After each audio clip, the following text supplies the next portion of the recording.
أعوذ بالله من الشيطان الرجيم بسم الله الرحمن الرحيم وبه نستعين إنه خير ناصر ومعين ثم الصلاة والسلام والتحية والإكرام على سيدنا ومولانا وطبيب قلوبنا وشفيع ذنوبنا أبي القاسم محمد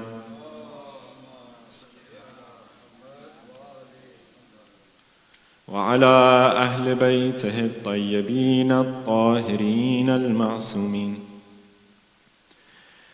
السلام عليك يا أبا عبد الله وعلى الأرواح التي حلت بفنائك.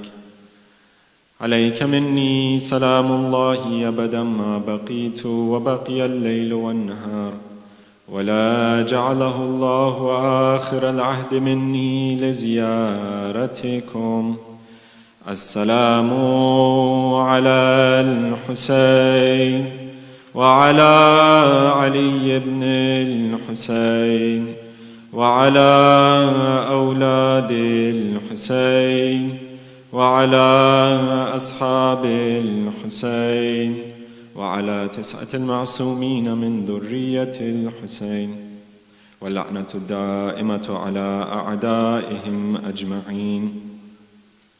أما بعد، فقد قال الله الحكيم في محكم كتابه الكريم: أعوذ بالله من الشيطان الرجيم إنما وليكم الله ورسوله والذين آمنوا الذين يقيمون الصلاة ويؤتون الزكاة وهم راكعون ومن يتولى الله ورسوله والذين آمنوا فإن حزب الله هم الغالبون.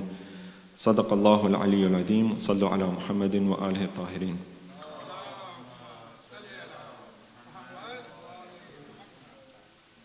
Dear brothers and sisters, Assalamu alaikum wa rahmatullah. So far in our discussion, we have talked about and discussed the wilaya of Allah, His Prophet, and these particular believers that Allah mentions in this ayah of Surah Al-Ma'idah, who we know through not just history, but as well through our ahadith. These particular believers we know are the Ahlul Bayt and the family of the Prophet, specifically Amirul Mu'mineen Ali ibn Abi Talib alayhi salam, and his progeny. And we know that the wilaya of the Ahlul Bayt isn't just a wilaya and an intimate connection in terms of a love that we have for the Ahlul Bayt. We know that our connection to the Ahlul Bayt is not just in terms of something that is internal and maybe even a feeling that we have, but even more than that, it is a wilaya that is connected to the wilaya of the Prophet and Allah. And so insofar as the Prophet has a wilaya upon us, Sallu ala Muhammad wa ala Muhammad. Insofar as the Prophet has a wilaya, it is that same wilaya that Allah mentions is for these particular mu'minun who are the Ahlul Bayt. So the wilaya of the Ahlul Bayt is just an extension of the wilaya of the Prophet. And when we look in the connection, that intimate connection that we have with the Prophet, his wilaya does not just stop in terms of our internal sort of attraction and connection to the Prophet, but his wilaya and his authority over us encompasses our entire being, both in terms of the internal as well as the external, both in terms of what the Prophet commands, in terms of our personal beliefs and actions, but also in terms of our society. And yesterday we discussed this a little bit, but basically the connection that the Prophet has over us, that authority that the Prophet has over us, is in terms of his spiritual authority that God has placed, that God has given him, that God has designated for him.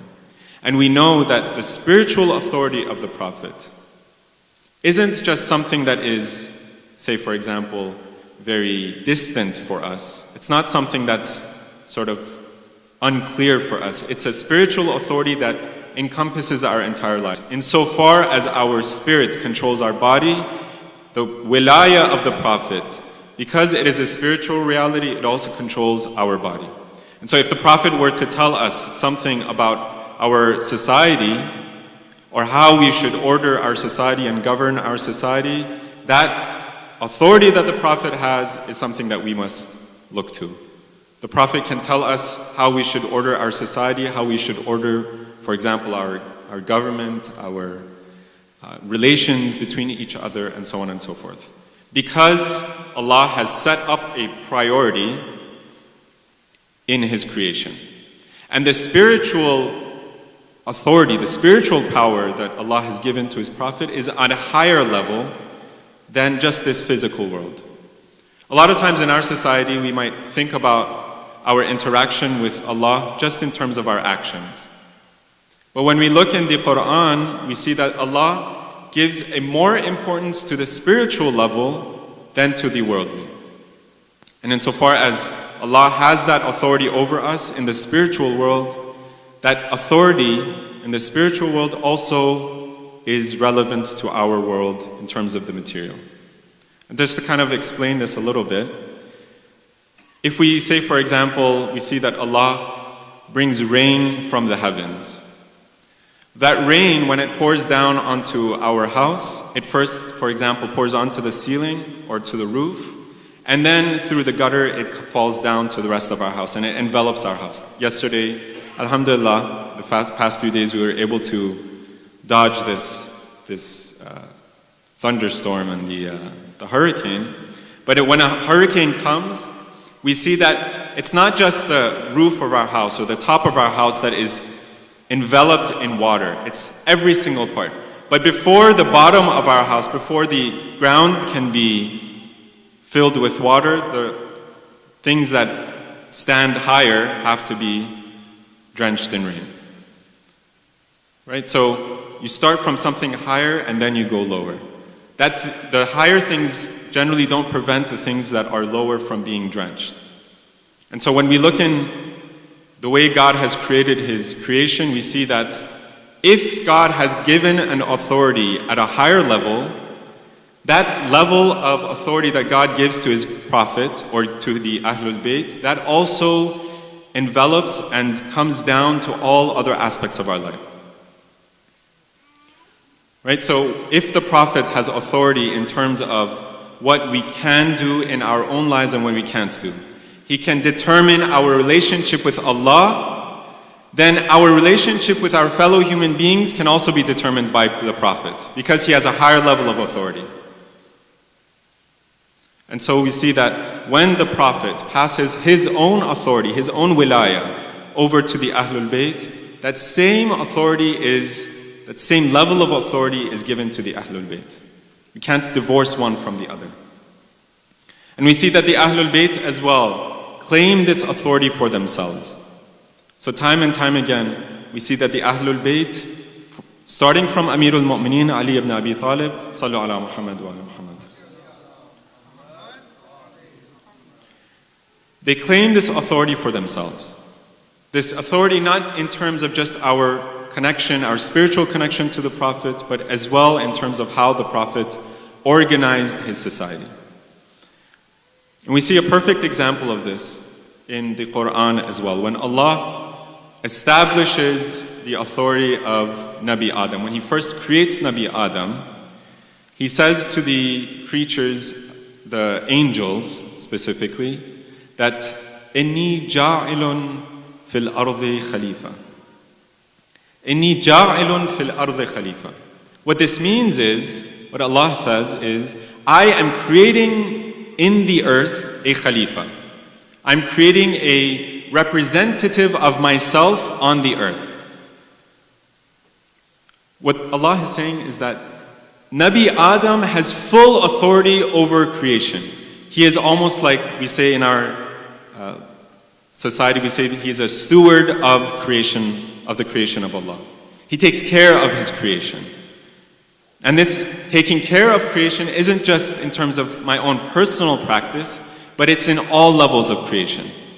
It is in terms of Allah's power, in terms of my own personal practice, but as well in terms of Allah's power in terms of the animals and the other creatures of Allah. And as well in terms of His power over human beings and society and so on. And so the Ahlul Bayt, when they establish their authority, their wilaya, they don't make this distinction. They don't say, we're just here for your spiritual life. They say, we're here for your spiritual life, and insofar as we have authority over your spiritual life, we also have authority over your physical and your social life. Sallu ala Muhammad wa ala Muhammad.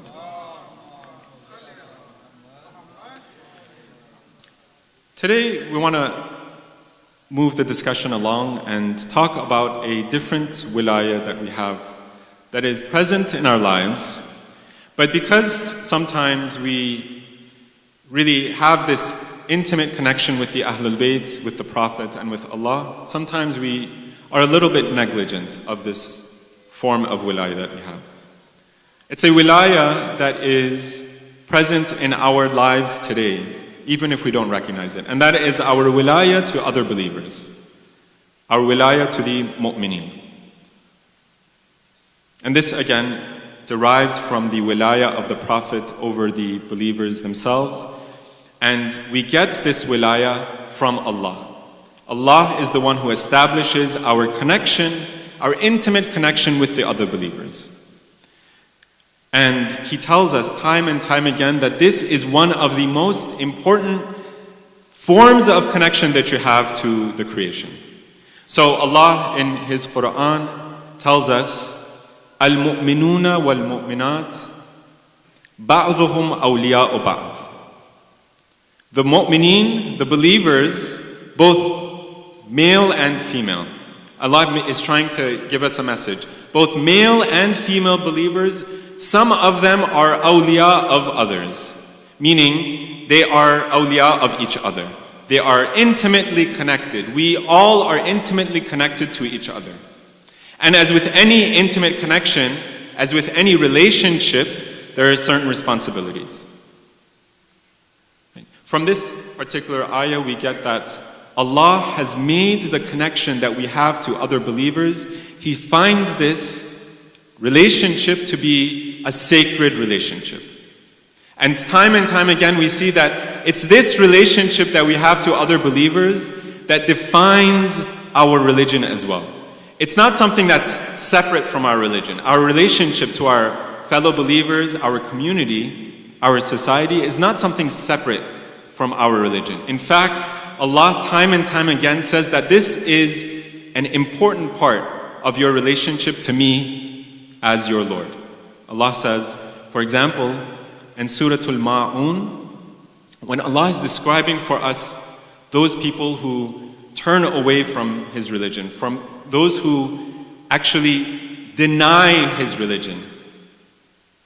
Surah Al-Ma'un, one of the shorter surahs of the Quran, right? What does Allah say? He says, أَرَأَيْتَ الَّذِي يُكَذِّبُ بِالدِّينِ فَذَلِكَ الَّذِي يَدُعُّ الْيَتِيمِ وَلَا يَحُضُّ عَلَى طَعَامِ الْمِسْكِينِ. Just as a sort of a footnote, as a side note, a lot of times in the Quran, when we are reading the Quran and trying to understand what the Quran is telling us, the Quran will sometimes mention a concept or mention a certain term in a very sort of general way. So for example, in this ayah of the Quran, أَرَأَيْتَ الَّذِي يُكَذِّبُ بِالدِّينِ. Do you not see the one who denies the religion? Right? Allah says, do you not see the one who denies the religion? Who is the one who denies the religion? Allah says it in a very general way. In the ayahs that come after it, Allah explains who are these people.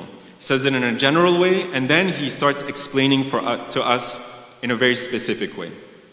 He first gives us the major concept, and then He gives us the particulars and the specifics, the details. He defines it for us. So Allah says, أَرَأَيْتَ الَّذِي يُكَذِّبُ بِالدِّينِ فَذَلِكَ الَّذِي يَدُعُّ الْيَتِيمِ. Who are the ones who deny the religion? And note here, religion itself. Who are the ones who deny the religion? Those who leave off the orphan. فَذَلِكَ الَّذِي يَدُعُّ الْيَتِيمِ. Those who leave off and turn back the yatim. وَلَا يَحُضُّ عَلَى طَعَامِ الْمِسْكِينِ. And those who don't encourage others. It's not that they don't even give themselves. So sometimes we give from our own pockets to, say for example, the beggars. People who are destitute and have less than us in our society.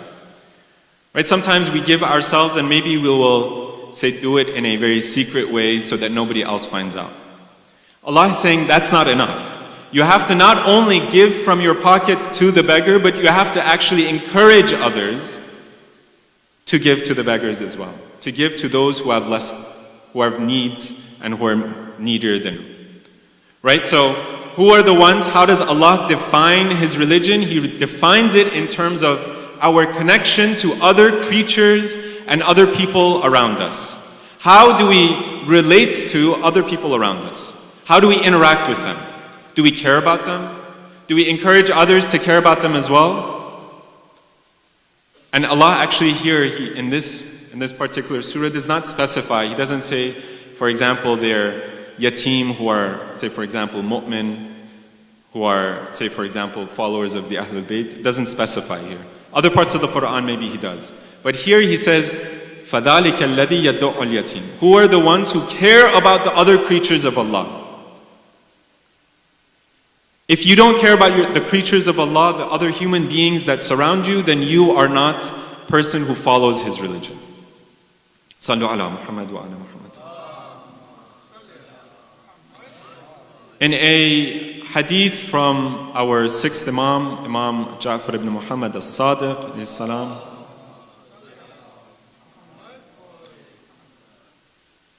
Imam al-Sadiq says, مِنْ حُبِّ الرَّجُلِ دِينَهُ حُبُّ أَخَاهُ. مِنْ حُبِّ الرَّجُلِ دِينَهُ حُبُّ أَخَاهُ. From among the religion of a person, from among the love of a person that a person has towards his religion, is his love for his brother. So if I claim that I have love for my religion and I care about my religion, what Imam Sadiq is saying is that it's not for me to just profess my love or for me to do my own personal acts of worship, for me to do my salat and so on and so forth. Part of my religion, part of the religion that the Prophet brought for us is my love and my connection to my brother and to my fellow believers and to those who surround me in my community. Part of our love for Allah and for the Prophet is our connection to other believers. So we see that Allah time and time again, the Ahlul Bayt time and time again, give us the importance and encourage us to look around us and to not just care about ourselves and our own connection. And in fact, when we look in our own fiqh, we see that our worship has a very important social component to it. When we look in, for example, even the most foundational and fundamental worship that we do, ibadah that we do, we see that Allah encourages us to pray in jama'ah, right? And He says that this prayer in jama'ah is only for your wajibat. If you want to establish your connection with me, do that through your mustahabbat. And actually what's recommended is for us to do our wajib prayers in public with other believers. And there are many reasons for this. Encouraging other believers to join us, encouraging other believers to, for example, come together in the masjid and so on and so forth. We're encouraged to do our prayers of wajib prayers in public. When we want to establish our relationship with Allah, then we can look to the mustahab prayers and do the extra prayers in private. A lot of times we think about our prayer as our direct connection with Allah, right? But our Prophet and the Ahlul Bayt tell us that this is not just your connection with Allah Himself. If you want to establish that connection, you want to have that mental presence, then do the mustahab prayers in private. But the function of prayer, one of the most important aspects of our wajib prayers, is this social function. It's the fact that Muslims are supposed to come together. Mu'mins are supposed to have this direct and intimate bond with each other. And so this most important aspect of our religion, this salat, this namaz, is a way for us not just to connect to Allah. And of course, we're always supposed to be present in our prayers. But even if we don't have that presence when we have other people around us, I mean, we all experience this, right? So sometimes there are kids around us when we come to the masjid. Sometimes somebody will recite their prayer out loud and it will distract us. But Allah says that's all fine. That's, try to reduce the distractions, but the more important aspect of it is so you do it together. So we see that Allah gives this importance to this community that we have, to this relationship and this connection that we have to other believers. Sallu ala Muhammad wa ali Muhammad.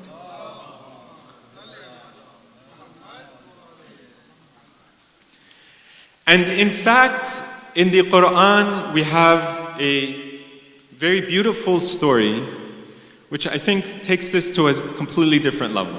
And it's a story of Bani Israel, when Nabi Musa is called to speak with his Lord and to bring the tablets, the commandments down to Bani Israel. And when Nabi Musa is in the mountain, I'm sure you're all familiar with the story, Nabi Musa is called to the mountain and he is told to sort of separate himself from the community so that he can get these commandments, these orders from Allah. And so Nabi Musa separates himself and he goes to the mountain. And then Bani Israel do something very strange, right? They look to the people around them and they see that all these other people are worshiping these different types of idols. And then Bani Israel takes this calf for their Lord and they start worshiping this idol. Right? This famous story of the calf of Bani Israel. And so when Nabi Musa comes back down from the mountain, there's a discussion and a conversation between Nabi Musa and his brother Harun. And Nabi Musa looks at this scene. He just left his community for just a few days, and he comes back and he sees that they're all idol worshippers. He had called them and he had shown them all of these signs and he had sacrificed his own life and the life of his family.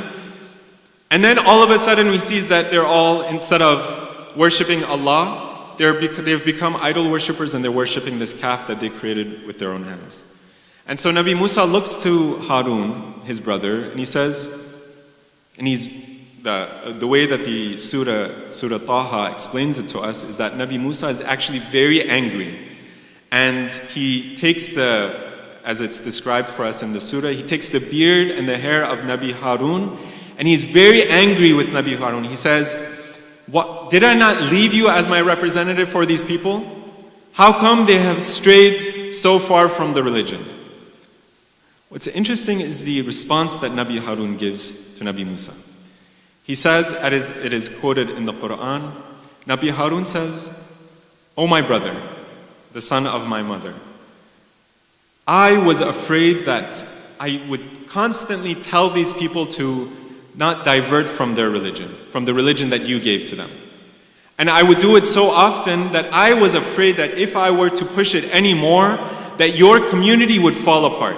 Your community will fragment and become into different factions."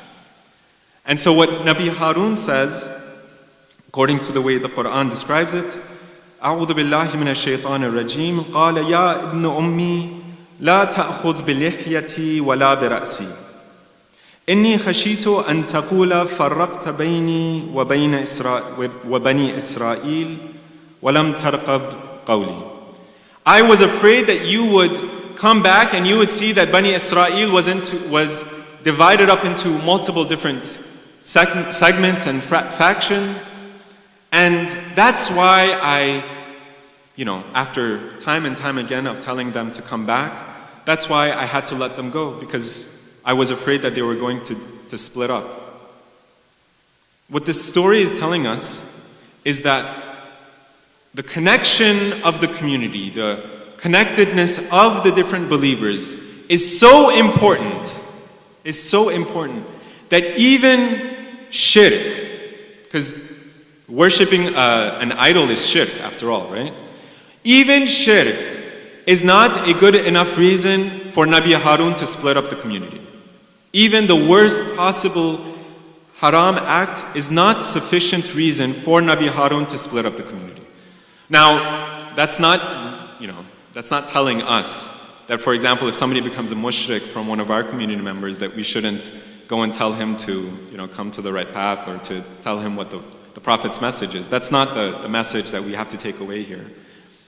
But the message that we're taking away is how important connecting various Muslims and mu'mins are, such that even the highest level of haram act is not sufficient for us to split apart the community. And so when we go to that highest level, we look at our own lives and we see how important, even if, for example, our brother or our sister commits the worst possible crime against us, we still cannot let go of that connection. Sallu ala Muhammad wa ala Muhammad. So now we look at this importance that Allah gives, that the importance that the Anbiya give to community, and we try to sort of implement that in our own lives. And that's all fine and good, right? We have time and time again the Prophet and the Ahlul Bayt telling us how important community is. But the point that we, in Islam, we try to understand is not just the fact that it's important, but we try to discover why Allah gives this importance to community. We try to look at the Quran and the words of the Ahlul Bayt to try to understand, well, why is it that community is so important in the first place? We see in our own society that every single day our community is splitting apart. We have various masajid that split apart from each other, even within our own families, a lot of times we see that this connection that we have, that we once had when we were young, a lot of times these connections start to fragment and split apart. People getting divorced, or people, for example, brothers not speaking to each other, or sisters not speaking to each other. And we see more and more that we find ourselves, even among the religious people amongst our community, we find them to be more and more individualistic, right? More and more fragmented and separated from community. A lot of times, actually, some people say, even some religious people might say that I am afraid of my own religion, I'm afraid of my own devotion to my religion if I go and join the community, right? I see all of these problems in the community, and so for me to be able to keep my connection with Allah, for me to keep my Islam, I have to separate myself from the community, right? So it becomes so important to some people that we have to keep our own devotion by separating ourselves from the community. And so we must ask ourselves, well, why does Allah make it so important? Why does Allah make the community and this connection, this bond, this wilaya that we have with each other so important? So we try to discover this through the ayat and the ahadith of the Ahlul Bayt. Sallu ala Muhammad wa ala Muhammad. And to try to understand why this is, we see that Allah tells us, if we are trying to get closer to Allah, we have to look in ourselves. سَنُرِيهِمْ آيَاتِنَا فِي الْآفَاقِ وَفِي أَنفُسِهِمْ. We will show them the signs, our signs, not only in the heavens, but as well within themselves. So when we look in ourselves, we see that the way God deals with us is the way we deal with other people. The way God describes His interaction and His relationship with us, His wilaya with us, is in terms of the way we deal with other people. So for example, there is a hadith from Amir al-Mu'mineen Ali ibn Abi Talib alayhi salam, where Amir al-Mu'mineen says, "Irham man dunika tarham, or yarhamka man fawqak." If you are kind and compassionate, if you are loving towards the person who is less than you, who is lower than you, then you will have this mercy that Allah will give to you Himself. Then Allah will interact with you in terms of His compassion, in terms of His mercy. So our relationship with those who are around us, and maybe even those who are lower than us in terms of maybe their social or economic status, is the way that Allah deals with us. If we are kind towards them, then Allah will be kind towards us. And then the Imam says, وَقِسْ سَهْوَهُ بِسَهْوِكَ وَمَعْصِيَةً لَكَ بِمَعْصِيَتِكَ لِرَبِّكَ وَفَقْرِهِ إِلَى رَحْمَتِكَ بِفَقْرِكَ إِلَى رَحْمَةِ رَبِّكَ. And compare your turning away, you're turning a blind eye towards your fellow believer, towards the other believers that are around you. Compare that to how Allah turns a blind eye towards all the faults that you have made against Him. And all of the errors and the sins that you have done, that your brother does towards you, compare that to all of the sins that you have done towards Allah. And the poverty and the need that your brother has towards you, compare that to the need that you have towards Allah. What Amir al-Mu'mineen is trying to say in this hadith is that if Allah has placed these people in our lives, and Allah says, I have placed these people in your lives, right? He says, Al-mu'minuna wal-mu'minat ba'dhuhum awliya'u ba'd. I am the one who places these mu'mineen and these mu'minat as your awliya. Allah is describing for us our relationship to the mu'mineen and the mu'minat. He's saying, I am the one who placed it. If you are trying to understand my creation, understand that any single person that you have a connection with and a relationship with, I have placed them in your life. So don't think that it's just by chance that, for example, we are in this community. Don't think that it's by chance that you have your particular father or your particular mother. Allah is the one who has placed these people in your lives. It's not by chance. It's not just a coincidence or just a random fact of life. Allah is the one who chose it for you. And if it's Allah who chose it for you, then Allah knows best who to place in your life. And if we're trying to discover, well, why does Allah place certain people in our lives? Then what Amir al-Mu'mineen is saying in this hadith is, for you to be able to understand what mercy is like, what the mercy of Allah is like, then you have to look at how you deal with other people around you. Right? How you deal in terms of love and compassion to the people around you. The way we know what mercy and compassion is actually like is if we have mercy towards other people around us. Because, as mentioned before, and as we experience it in our own lives, if we don't have an experience in our own lives, then we can't really understand what something is. For example, if we have never actually had a need in our lives, if we've always been, for example, taken care of, if we have always had enough money or enough, say, people around us, then we will never actually feel a need to, say, for example, go and make money or go and find our own way. It is in those moments in our lives when we find ourselves hopeless and in need that we understand what it means to have to beg or to go to look to someone else to provide for us.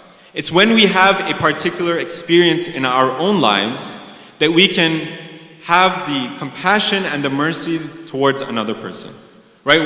It's when I have a need in my own life, say for example, I don't have money or I don't have someone else to care for me, that's when I can really understand what it feels like to not have something. And what Allah, and what Amir al-Mu'mineen rather, is trying to tell us in this ayah, or rather in this hadith, is that Allah places these experiences, these relationships in your life, and He places these sorts of connections in your life so that you can understand what it means to have love and have compassion. You can understand what it means to be merciful, and then once you have mercy and compassion, then you can turn to Allah and say, oh Allah, be merciful and compassionate towards me. You can understand and appreciate how important mercy and compassion is. And it is through our relationship towards other people that Allah as well interacts with us. Right? If we have sort of a hard-heartedness, then Allah will be hard-hearted towards us. If we are unmerciful towards Allah's creation, then Allah will be unmerciful towards us. Sallu ala Muhammad wa ala Muhammad.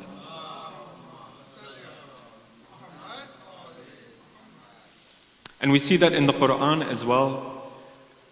Allah explains wilaya in terms of the wilaya and the connection that we have over ourselves. Allah, when He's speaking about the Prophet's wilaya, He says, "An-Nabi awla bil mu'minina min anfusihim." An-Nabi awla bil mu'minina min anfusihim. Why does Allah describe the wilaya of the Prophet in this way? He says, the Prophet has more authority over the mu'mineen than they do over themselves. So the mu'mineen, people, creation of Allah, have an authority over themselves. We can determine how we order our lives. We can determine, for example, we have a certain love that we have for ourselves, and so on and so forth. We have a particular authority over ourselves. What Allah is saying is that the Prophet has more authority over you than you do over yourselves. What Allah is trying to tell us here is that if we are truly trying to understand what wilaya is, then we have to understand, well, how is it that we interact with our fellow believers? How is it that we interact with the people who are around us? It is a reflection of our relationship with other people, and through that relationship that we have with other people, that we can understand the relationship we have with Allah. And if we want to ask for Allah, if we want to ask Allah for something, then we have to understand that it is through those relationships that we can connect back to Allah. Sallu ala Muhammad wa ala Muhammad.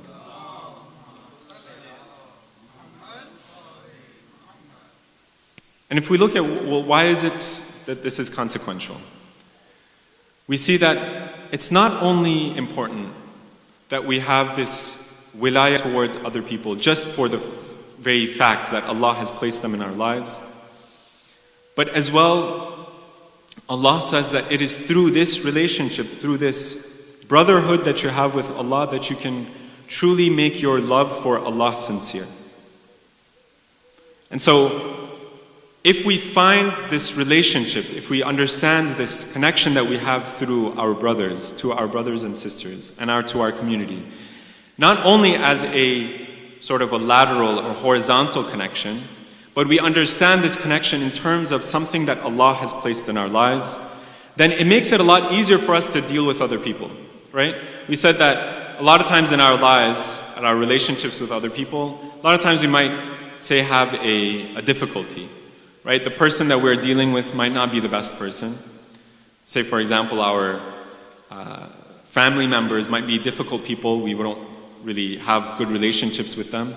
But if we understand that relationship, not just in terms of my relationship to this other person, but if I understand that relationship as a means and as a connection to Allah, and then from Allah to this other person, not only by the fact that Allah has placed this person in my life, but as well that this person's relationship to me is a reflection of my relationship to Allah, then it makes it a lot easier for me to deal with this other person. Because it's not just my relationship to this other person that I'm thinking about, but it's my relationship to Allah. And insofar as I have any sort of devotion, if I care about my relationship to Allah, then I must care about this relationship that I have to this other person. And so it makes it a lot easier for me if, say, the other person, if I give something to the other person, or if I am, say, for example, kind towards them, but then they don't respond that kindness with kindness. If they, for example, are, unthankless, or they're thankless people, or for example, they're rude towards me, I don't see my reward from that person. Right? And so if I see my connection to this person in terms of my connection with Allah, then it makes it a lot easier for me to deal with this other person, because I'm not dealing with just another person. I'm dealing with Allah in the end of the day. And so we see that time and time again, the Ahlul Bayt tell us how important it is that we keep these bonds, such that the Ahlul Bayt tell us in a hadith from the Prophet of Allah, Rasulullah Muhammad al-Mustafa sallallahu alayhi wa alayhi. He says that man ahzana mu'minan thumma a'tahu ad-dunya lam yakun dhalika kafaratuh. He says, if you break the heart of your fellow believer, if you break the heart, if you do something that saddens your fellow believer, then if you're trying to compensate for that act, whatever it might be, if you talk back, if you talk bad about that person, if you don't respond to that person in a kind way, whatever it might be, right? What the Prophet says is that whatever you might try to do to make up for that sadness that you brought to the heart of that believer, you couldn't possibly make up for it. You couldn't possibly repent from that act. Even if you give the entire world in terms of a kafara for that act that you did, for that sadness that you brought to the heart of that believer, then you couldn't possibly make it up. And the Prophet is trying to tell us that the kafara, the compensation that you give, is not sufficient, even if it's the entire world. So even if you go and actually ask for forgiveness from that person, it wouldn't be sufficient. And so we have to try to prevent this breaking of these bonds. Right? Even if time and time again we see that we don't get the response that we are trying to, we expect from the other side. Sallu ala Muhammad wa ali Muhammad.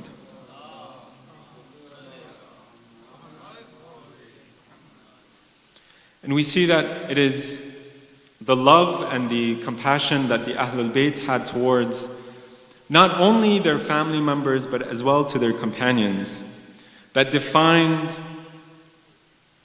the relationships and the various aspects of Karbala. We see that on the night before Ashura, as mentioned last night, the night before Ashura, Imam Hussein gathers his companions and he tells them one by one that their obligations towards Imam Hussein are forgiven. Any sort of debt or obligation that they have towards Imam Hussein, he has forgiven them, and they can take their family and his own family back to Medina or wherever else they might find safety. We see that time and time again, the Ahlul Bayt tell us how important it is to not just connect themselves to their fellow believers, but as well connect themselves to the Imams. And one after another, the companions of Imam Hussein declare their loyalty and their connection to the Imam. And they say that we will give whatever it is in your path, Ya Imam Hussein. And this connection that the Ahlul Bayt and the companions of the Imams had with them, it didn't just start from Karbala. It did not just start from when Imam Hussein leaves for Kufa. We see that Amir al-Mu'mineen, when Lady Fatima has passed away, Amir al-Mu'mineen looks to his brother Aqil. He asks his brother to find him a person, find him a spouse. Now that Lady Fatima has been martyred and passed away, find him a spouse who will give him a son who is going to be the most loyal and compassionate son towards Imam Hussein. Because Amir al-Mu'mineen knew the trials and the difficulties that Imam Hussein was going to face. And so he looks to his brother Aqil and he asks him, find me a woman who is more courageous than any other among the Quraysh. And so Aqil finds Fatima al-Kalabiyya, this woman who is the most courageous, from one of the most courageous tribes in Quraysh, and Amir al-Mu'mineen is trying to find someone who will give him a son who is going to stay true and loyal to his son Imam Hussein. And so when the time comes, Abu al-Fadl al-Abbas, he shows that courage. In fact, Zuhair ibn Qayn comes to Abbas And he says to Abbas, "Oh Abbas, you know, this is the moment when Imam Hussein is going to be the most lonely. This is the moment when he is going to need you the most. So Abbas, don't you ever leave the side of Imam Hussein." And Abbas turns to Zuhair and he says, "Oh Zuhair, do you think as Abbas, I am going to leave the side of Imam Hussein? I have been born for this moment. I am the son of Amir al-Mu'mineen, the lion of Allah. I am not going to leave the side of my brother. I am the representative of my father, the one who was the most valiant in any battle that he took part in. So you think I am going to leave Imam Hussein? I'm going to show you and everybody else, the enemy, a battle that they have never seen before." And so when the time came, when Imam Hussein was left all alone and when it was just him and Abbas, Imam Hussein looks to Abbas and Abbas looks to Imam Hussein, and it is reported that Abbas asks the Imam, "Is it now time for me to go and fight in the battle for you and to defend you and defend your honor?" And Imam Hussein tries to find one excuse after another. He says, "Ya Abbas, if you go and you fight and you are martyred, who's going to carry the standard for my army?" And Abbas looks to the left and to the right, and then he asks Imam, "Ya Imam Hussein, there is no more army for me to be the standard bearer. What army is left for me to be the flag bearer for your army? It is just you and me and the women and the children. There is no more army left." Imam Hussein knows that it is time. And so he looks to Abbas and he says, "That's fine, you can go, but don't you hear the women and the children crying?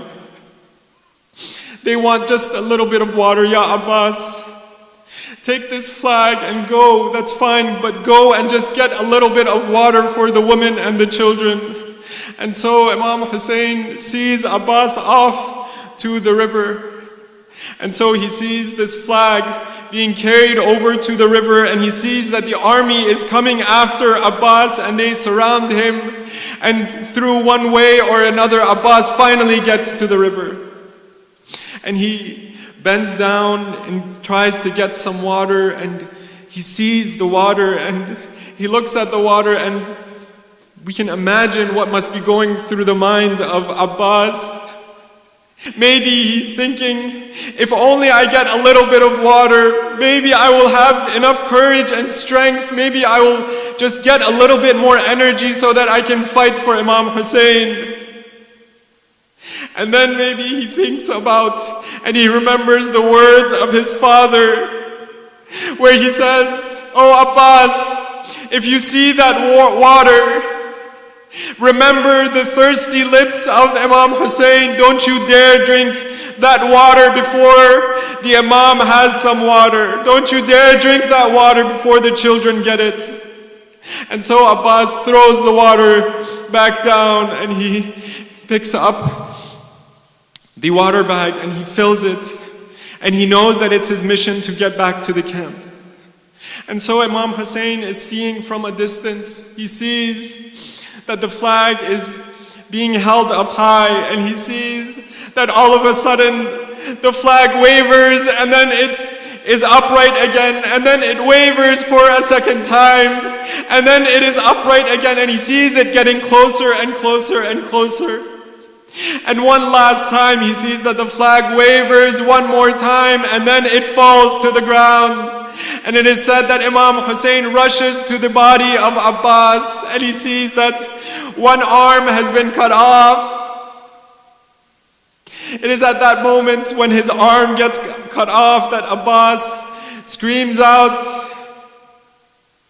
"Even if you cut off one arm, I am going to take this water bag back to the camp." And then they cut off his other arm. And then they stop the hope of Abbas through this arrow through the water bag. And then when finally Imam Hussein comes to the body of Abbas, he sees that there is no more hope left. And he looks to Abbas, he says, Al-an inkasara dhahri. Now it is the moment when my back has broken. Oh Abbas, now it is the moment when the enemy will feel a pride over me and they will laugh at me because they know that I have lost my standard bearer. I have lost the most courageous man in my army. Oh Abbas, what will I do after you have gone? Who is going to protect the camp and the women folk after you have gone? And Abbas knows this. And he looks to the Imam and he says, oh Imam, I cannot face the camp.